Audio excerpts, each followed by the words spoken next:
Hi friends, இன்றைக்கி நம்ம கிச்சனில் சீஸ் ஃபில்டு புதினா சிக்கன் கபாப் தான் செய்ய போகிறோம்.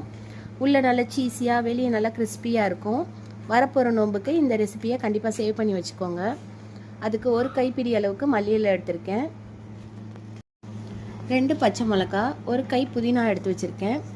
இதை மிக்சர் ஜாரில் சேர்த்துட்டு 2 பிரெட் ஸ்லைசஸும் சேர்த்து அரைச்சிக்கலாம். தண்ணி எதுவும் சேர்க்க தேவையில்லை. அரைச்ச புதினாவை பவுலில் மாற்றிக்கிறேன். நான் இன்றைக்கி 1/2 கிலோ அளவுக்கு போன்லெஸ் சிக்கன் எடுத்து கழுவிட்டு 1/2 மணி நேரம் ஸ்ட்ரெயினரில் சேர்த்து தண்ணி வடிய வச்சுருக்கேன். அதில் பாதி மட்டும் எடுத்து மிக்சர் ஜாரில் சேர்த்துக்கிறேன்.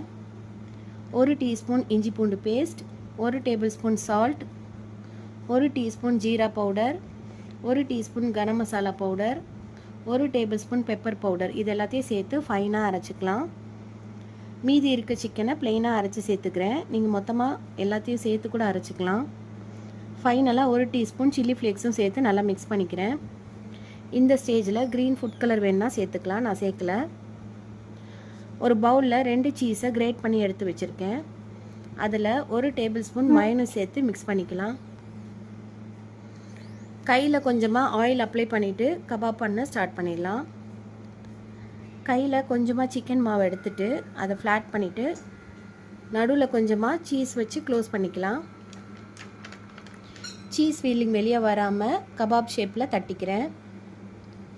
இங்கே முட்டையில் உப்பு சேர்த்து பீட் பண்ணி எடுத்து வச்சுருக்கேன். கபாபை எடுத்து ஃபஸ்ட் கார்ன்ஃப்ளவரில் கோட் பண்ணிவிட்டு 2வது முட்டையில் டிப் பண்ணிக்கலாம். ஃபைனலாக பிரெட் க்ரம்ஸில் கோட் பண்ணி எடுத்துக்கிறேன். இதே மாதிரி எல்லா கபாபையும் ரெடி பண்ணி வச்சுருக்கேன். ஆயில் சூடானதுக்கப்புறம் கபாப் சேர்த்துக்கலாம். லோ டு மீடியம் ஃப்ளேமில் வச்சு ஃப்ரை பண்ணிக்கிறேன். 2 சைடும் நல்ல கோல்டன் கலர் வந்ததுக்கப்புறம் எடுத்துடலாம். இப்போ நல்ல கிறிஸ்பியான சீஸ் கபாபை சாப்பிட்டு என்ஜாய் பண்ணலாம்.